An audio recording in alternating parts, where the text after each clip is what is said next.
If you need to reset two-factor authentication on Pandora, follow these steps to regain access to your account securely. Step 1. Access the Pandora website or app. Open the Pandora website or launch the app on your device. Make sure you are connected to the internet. Step 2. Log into your account. Enter your login credentials to access your Pandora account.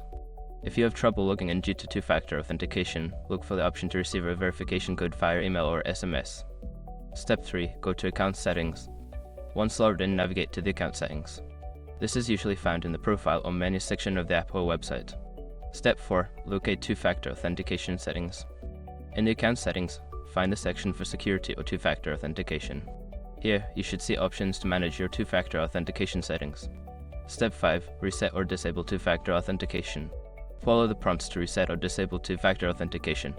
You may need to verify your identity through an email or SMS confirmation before making changes. After completing these steps, you should have successfully reset your two-factor authentication on Pandora. If you encounter any issues, consider reaching out to Pandora's customer support for assistance.